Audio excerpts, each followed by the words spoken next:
ఏపీలో కల్తీ లిక్కర్ కేసులో జోగి రమేష్, జోగిరాము కస్టడీ ముగిసింది. 5 రోజుల పాటు సిట్ అధికారులు విచారించారు. విచారణలో కీలక ఆధారాలను ముందుంచి ప్రశ్నించినా ఏమాత్రం నోరు విప్పలేదు. నోరు తెరిచినా మాకు తెలీదు, సంబంధం లేదు, గుర్తులేదు అని మొక్కుబడి సమాధానంతోనే జోగి సోదరులు సరిపుచ్చారు.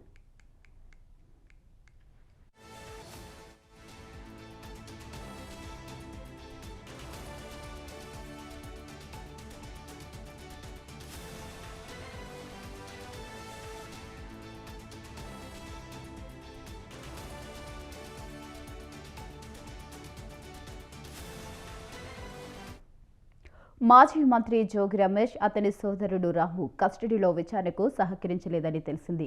4 రోజుల పాటు నకిలీ మద్యం కేసులో సిట్ అధికారులు వీరిని కస్టడీకి తీసుకున్నారు. ప్రశ్నించేందుకు మొదటి రోజు 30 నిమిషాలు దొరికింది. ఇంకో రోజు కస్టడీ కావాలని కోర్టులో వేసిన పిటిషన్కు అనుమతి లభించడంతో ఆదివారం కూడా విచారించారు. ఇక 5 రోజుల విచారణ అనంతరం సాయంత్రం వైద్య పరీక్షలు చేయించి ఎక్సైజ్ కోర్టులో న్యాయవాది అధికారి ఎదుట హాజరుపరిచారు.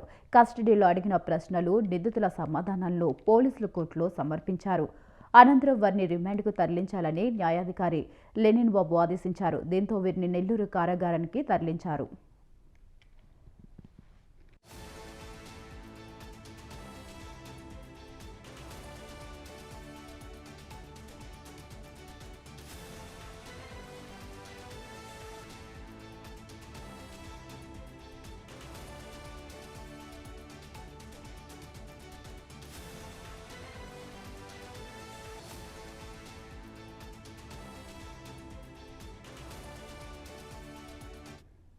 కస్టడీలో పోలీసులు జనార్దన్ రావు, జగన్మోహన్ రావులతో ఆర్థిక, వ్యాపార, వ్యక్తిగత సంబంధాలపై ప్రశ్నలు అడిగారు.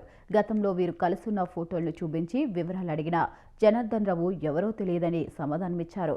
ఇక జోగిరాము, జనార్దన్ రావు మధ్య 18 కాల్స్ ఉన్నాయి. వీటి గురించి అడిగినా సరైన సమాధానం చెప్పలేదు. 2020లో జరిగిన యూపీఐ లావాదేవీలపై ప్రశ్నించిన తనకు గుర్తులేదని రాము జవాబు ఇచ్చినట్లు సమాచారం.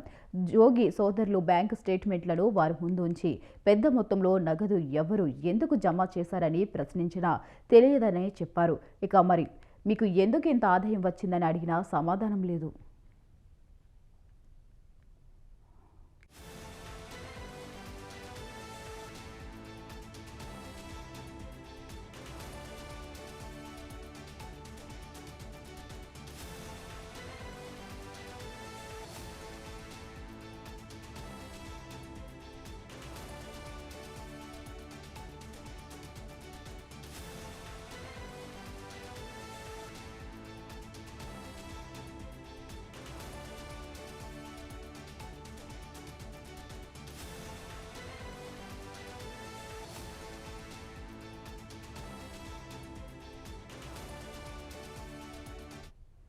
తనను నెల్లూరు నుంచి విజయవాడ జిల్లా జైలుకు మార్చాలని న్యాయాధికారిని జోగి రమేష్ కోరారు. కస్టడీ అనంతరం న్యాయాధికారి ఎదుట హాజరుపరిచినప్పుడు జైలు మార్పు గురించి అడిగారు.